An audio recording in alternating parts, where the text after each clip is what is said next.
So I was saying before you were able to jump on, I'm so excited to kind of jump right into this. We always get questions about home buyer programs.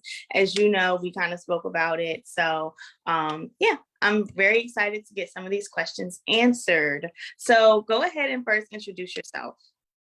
Yes, so my name is Shamia Lee of Fairway Independent Mortgage. I am a mortgage loan consultant. You might say mortgage loan officer. Sounds like you arresting somebody, so I don't really care for that one. But so my job is pretty much just to help people with the financing for the home. You guys have the most luxurious position in this whole team because you guys get to take them out and see pretty houses and stuff. Whereas me, I got to kind of like ask you for a bunch of documents, you know? Yeah.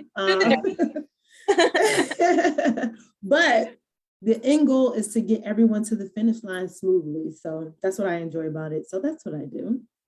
Okay. Yeah. Oh, and something about me. I'll say this something about me.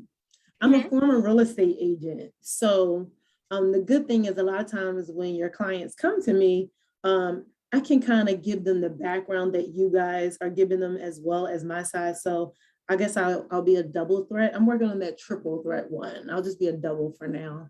But just able to help to just understand the process from both ends. Because sometimes sometimes they think I'm the real estate agent. You know, they don't really understand sometimes. They're like, no, who are you again? Right. So just helping them understand how the team works and how we all work together in tandem to get them to the finish line. I love that. And I love like being able to work with a loan, I'm not going to say loan officer, loan consultant. It's okay. It's okay. With real estate, because sometimes, you know, they can be two different worlds. And I think it's better when they mesh and we can work together as a team. Yeah, I agree.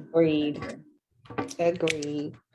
So this is a midday. Y'all don't mind if I drink my coffee, right? Right? Yes. No, I didn't get mine. I was supposed to get mine, but I didn't. So to start, I do have someone did send over a few questions. Mm-hmm. And let's see what the questions was. So a question that we have is, how can I get down payment assistance? So that's one of the top questions for first-time home buyers that we hear often. So that's a really good question. This is how I like to lead with all of this. So when it comes to home buyer programs, first-time home buyer programs, down payment assistance, I think the biggest misconception is that buyers typically think that that is something that they automatically qualify for since it's their first time buying a home or because they're buying a home. And I crack a little joke with people and say, well, if that was the case, everybody would buy a home, right? And so, you know, down payment assistance programs, home buyer programs, they're just really designed to help alleviate some of the stress that people face when buying a home. What I find is that a lot of people will try to match how much they pay in rent versus how much they're going to pay for their mortgage. But that's not always the kind of end all be all, right? Sometimes the mortgage will be cheaper. Sometimes the mortgage will equal what you're paying for rent. And sometimes the mortgage will be higher. The biggest determining factor for most people is the down payment and the closing costs. That's why we're having this live today, right? Program. Yes. But there's so many different ways to qualify for down payment assistance or programs. There's a gamut of programs that has all different type of requirements, but there are a few requirements that are kind of just streamlined across the board that people can just kind of get in the back of their head to help them prepare. There can be a credit score requirement. Right. There can be an income requirement or a household income requirement. The difference between the two is income requirement is just simply the borrower on the file. So the person who's actually applying for the loan, whatever their income is, the program may, require that. Or household income simply means how many people in the house are over the age of 18.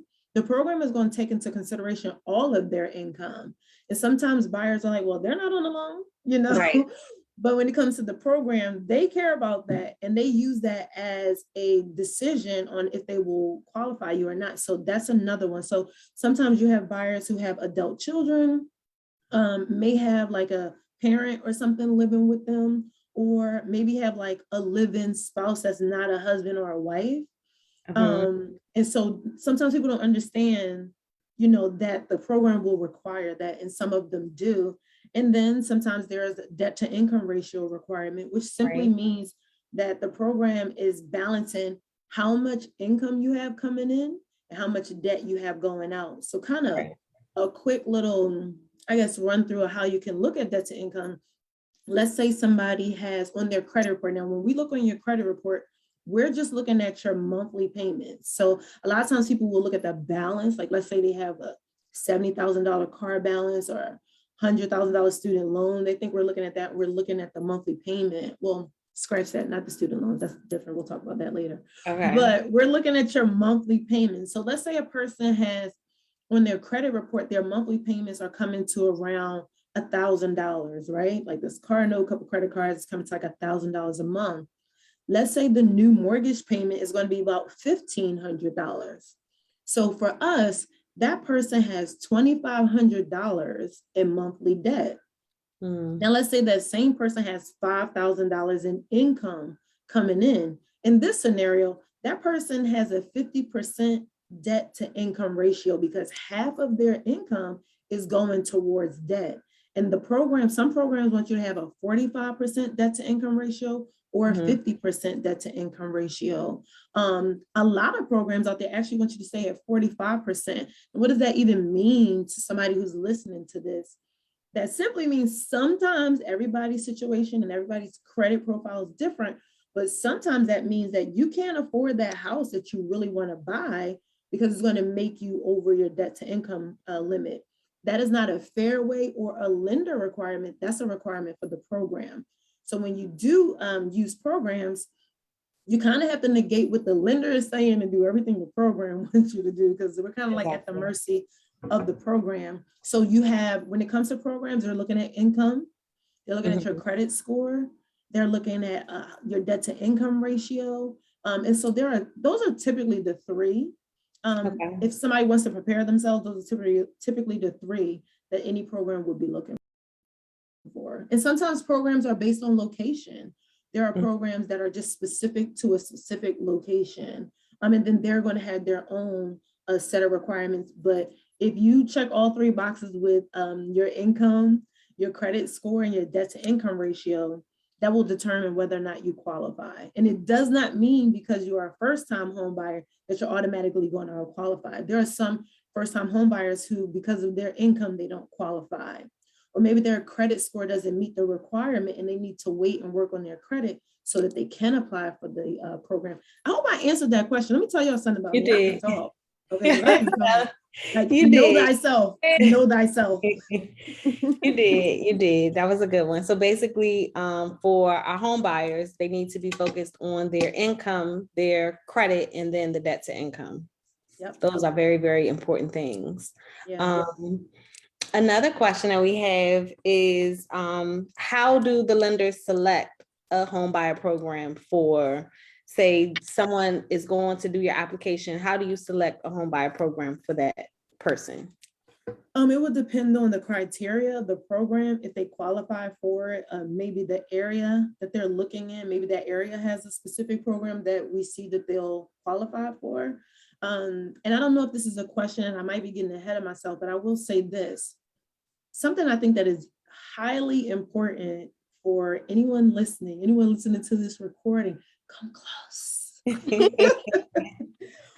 These programs, it's not free money. I just want to say that, that part. That part. Say that again. Say that again. Come close. It's not free money at all. It's going to cost you something. It's going to cost you something. Either you're going to have to fit into their box to get this money, or it's a loan. What I find is a lot of lenders are just not transparent with people. They are saying, people hear like, oh, I qualify. How much money do I get? And that's all they hear. That's all they listen to. Everything else goes out the window. But a lot of lenders aren't being honest with people. And what they find is later on. So let me explain. They found out later on that they didn't know that they got a loan. So with a lot of these programs, they're deferred loans, meaning you either, and it could be a gamut of reasons, but you either have to stay in a home for a certain amount of time. And I don't know your plans. What if your plans is to move soon, or, you really didn't plan to be there too long?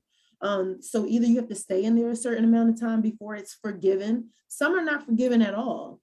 It rests on the home as a deferred loan. It's a lien. It's a lien against the property. It's lean with it, right?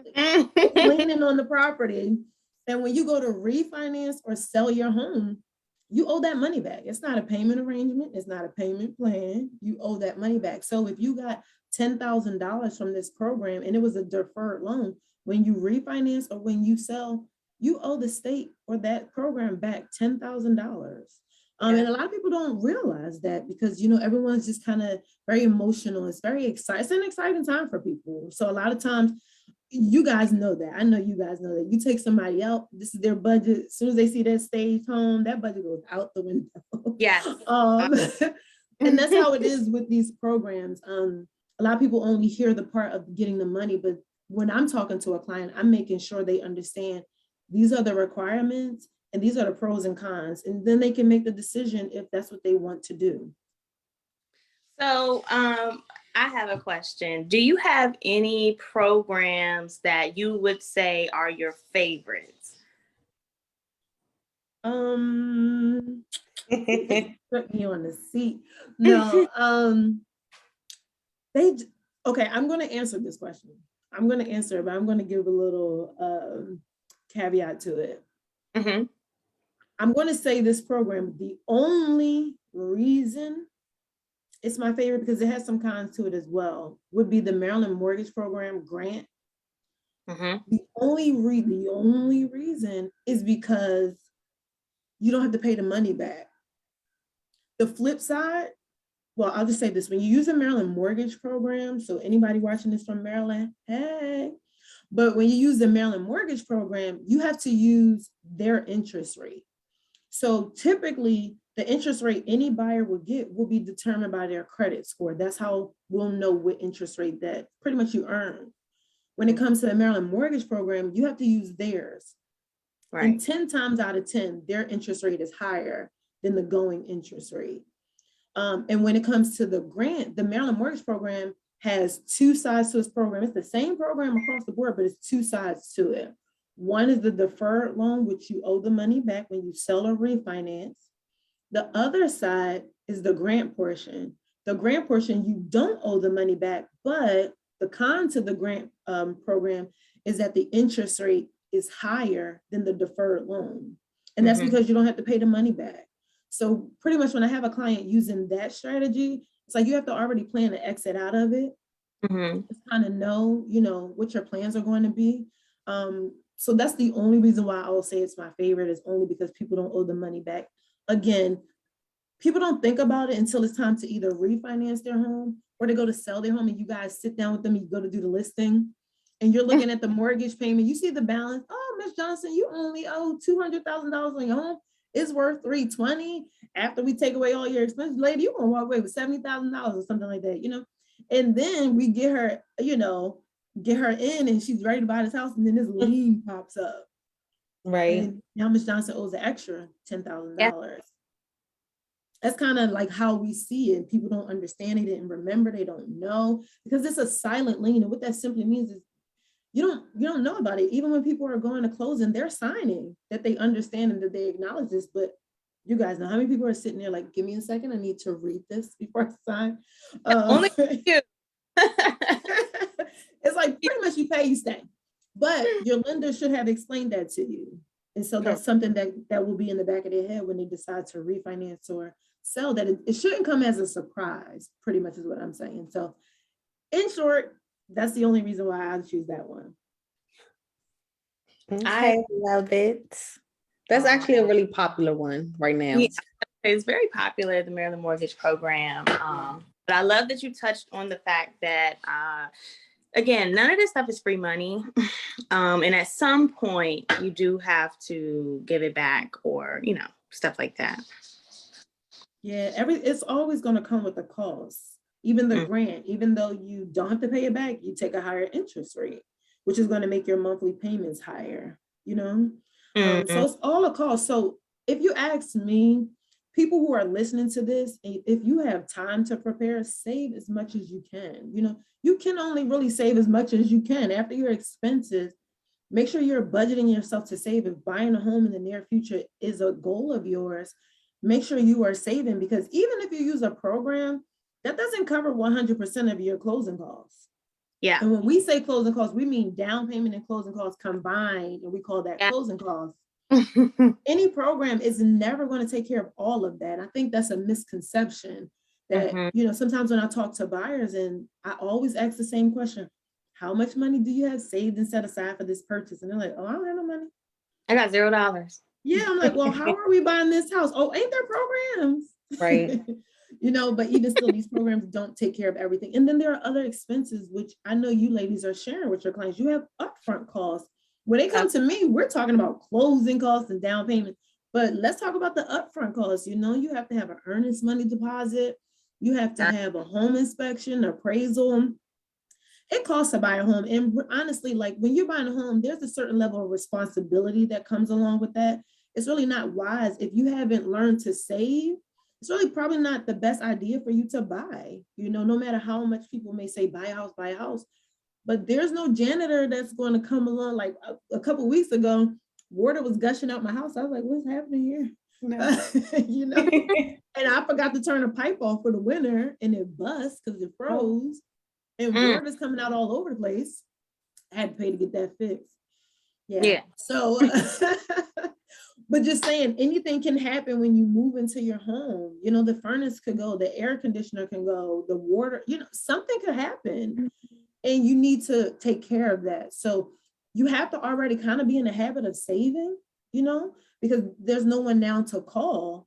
You know, it's not covered in the rent, if you will. You know, you pay your mortgage, and then any other renovations or repairs that take place in your home, it's going to come out your pocket. And so it's not, I don't advise people to just jump into home ownership because it's popular or HGTV makes it look cool. Yeah.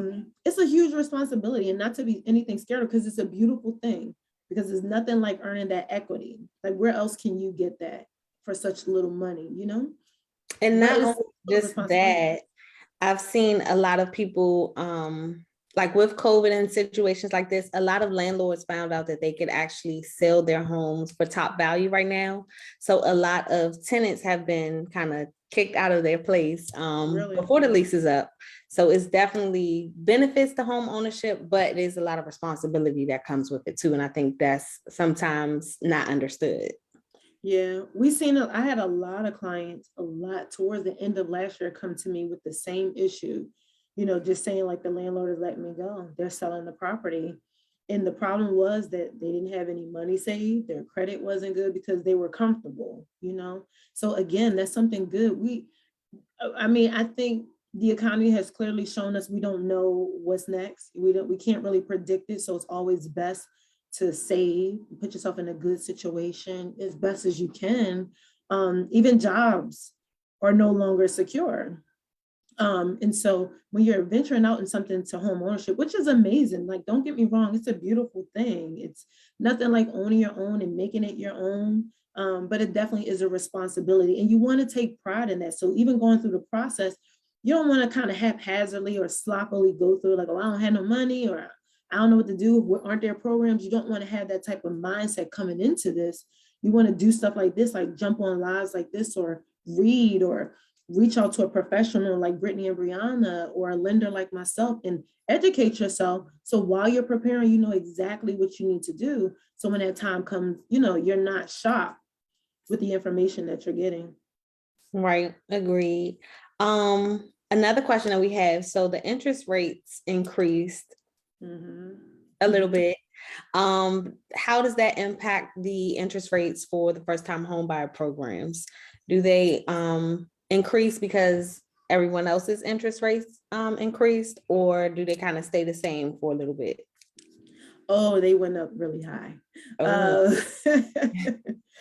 The Maryland mortgage program, because not all programs you have to use their interest rate. It's just the Maryland mortgage program is the most widely used program in our state here in Maryland. Their interest rates, their interest rates are in the 5s right now. And we're not in the 5s.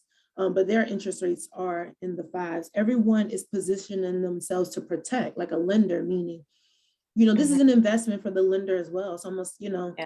the reason people come to a person like myself is because they don't have the cash to buy their own home, so they have to finance it, so that means that the lender is now taking a risk to help you purchase this home. That interest that you're paying them, that's their security blanket. So as these interest rates are rising, yes, the Maryland Mortgage Program's interest rates have risen tremendously. Actually, they have. So again, even with the grant, yes, you don't have to pay it back, but there's a cost. There's still a cost for it. Okay, so with that, how does the higher interest rate, how does that impact the purchasing power of the actual client? So let's say somebody's debt to income was probably at the max before the interest rate increased. Does that interest rate now impact their ability to purchase since it went up? Yeah, well, it won't impact it too much, but it will. And pretty much how we offset that, like let's say someone is at the max of their debt to income ratio. And let's just say that interest rate put them over, right? We're gonna have to lower that purchase price. Maybe you were shopping at the top at 300, and depends on how it factors out. It really doesn't change things much. Like I had a client yesterday and we were comparing the numbers for him. It's like a $70 difference. And so it just depends. But the person that's at the max, yeah, we are already going to be on them about the way they're shopping, because when we're doing the pre-approval process, we're estimating certain things that we don't know just yet. We don't know the monthly taxes just yet because we don't have the actual property. We don't know their homeowners insurance policy premium because we don't have a plan in place. So we're estimating those numbers. And for me, I'm conservative with that, making sure I'm doing something a little higher so that if it comes in lower, then we're great. But you never want to have it low and then it comes in higher. And that's what I find like a lot of lenders will do is they'll have it so low that it's unrealistic, but they make their numbers look pretty to the buyer. And the buyer's like, oh, their numbers are really great. But then when you actually get a home and that thing drastically changes, that's when buyers are a little concerned. But if someone is shopping at the top and interest rates change, pretty much the fastest thing we can do to still make a deal work, they're going to have to change the purchase price that they're looking into, or maybe sometimes we can find a way to lower the homeowner's insurance policy to get their foot in the door. Maybe they have to take a higher deductible to get a lower homeowner's insurance policy just to get in the door, so that the numbers work. And then once they move in, they can change the policy around. Yeah, there will be different things. I would say if anyone is out there that is their situation, they should definitely reach out to their lender and find out how this has impacted the pre-approval that they have. So that brings up another question that someone had. I kind of already know the answer, but is it best to, when you hear about a program, is it best to kind of just go on the website and, I guess apply there, or do you need to speak with the lender first? So for me, if I have a client that's using a program, I'm going to do it for them. One, because I want to make sure it's right. Only because sometimes people put in information that's not right. It just makes our job, harder. So we're just going to do it for you. But it's a service that we offer to our clients where we're going to do it for you. Not every lender does that. But I do think you should educate yourself on the program. Like if I tell you you're going to use the Maryland Mortgage Program grant, this is the interest rate, these are the pros and cons, I think you should go read it for yourself. Absolutely. Because you want to be educated. I can tell you anything. Not that I would, but another lender could just tell you anything to get you kind of like get going, but you want to educate yourself because this is your money. This is, your financial future, and you want to understand what you're, getting involved in. And I will say this, Brianna, I don't know how many of my clients actually go research what I tell them.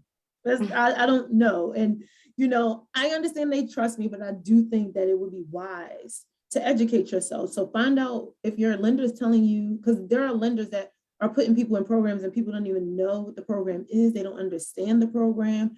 They don't understand some programs that are out there. If you miss a payment, you were told it was going to be forgiven, but you missed the payment and now it's not.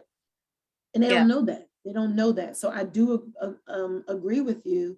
And yes, if someone is putting you in a program, just go do your own research. Google is free. Find out. Yeah, it's good to do your own research.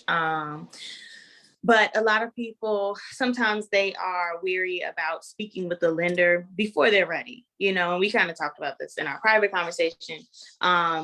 I feel like it is always best when you think you're ready to buy a house, probably in a year or, two or something like that, to kind of know what your options are. And don't be afraid to speak with the lender. You're not marrying a lender just because you had a conversation with them. But a lender that is approved in those programs, they can kind of point you in the right direction, give you some details about it, tell you the ins and outs. And I think that's just very important for people to know and understand.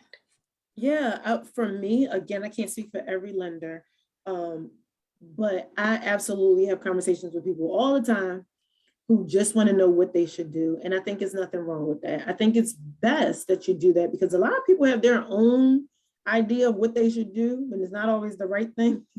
And So sometimes it's best. Yeah, like sometimes it's just best to speak with someone who does know. You know what I mean? It's kind of like, why would you, that WebMD, don't go on WebMD, go see your doctor. If you self-diagnosing yourself, you're like, I know what this is. WebMD said. Yeah. But you want to heart attack. Yes. So yes, reach out. My information, I'll make sure you guys have my information so you can put it out to anyone. We can always set up a consultation. If you have questions, you have a scenario, or you're not sure, even if it's not myself, if you have a lender you're thinking about using, absolutely schedule time with them, let them know your situation so that they can tell you what to do to prepare, so that when you are ready, you really are ready and you have everything. Sometimes people don't realize when they're applying for a mortgage that is totally different than rent. You go to a landlord, you got a job, you can pay this rent, you in there, you got them keys. When you get a mortgage, we dig a little more. You can't be like, oh, I work this job every now and again, it doesn't work like that. Or, I got a part-time job that I do every now and again, I want to use that. It doesn't work like that, or I just started 2 jobs. I want to use both incomes. It doesn't work like that. So there are things that the average consumer doesn't know. It's just best to speak with the professional so that you can know exactly what you need to do, because maybe you need to get a new job and you don't know that. Maybe the income you have can't be used and you don't know that. So it's just wise to reach out. Very true. Well, thank you so much, Shamia. We really, really appreciated it. I'm sure a lot of our clients and people who will get the replay will be happy to hear the answers to their questions. So thank you for taking the time. And we will be sending Shamia's information out to everybody as well. So what's the best way to contact you? So like if someone wants to complete your application, what's the process? I would prefer people to email me. Okay. And you guys can put my email information out there. Reason why, because I live in my emails. You guys can only imagine how the phone rings, and I don't want to miss you. You're like, oh, she's a diva. She never answered me. And 2, I would just my style. I don't really care for people to just go do an application because they don't really understand what they're doing. I don't want you to feel like you're working with a robot. I want you to understand you're working with a real person. So if you email me, we can always schedule a time. That way it works for both of us and we can meet. And I'll be glad to explain anything, answer any questions, help you, or point you in the right direction. But yes, email me first. Phone call is second. Voicemail is no. Text. Yes. More voicemail, please. Yes. Putting your email in the chat now. Thank you, Brianna. If anyone out there is able to see it, go ahead and click that. Save it. Shamia Lee. Yes. All right. Well, thank you, ladies. Enjoy the rest of your day.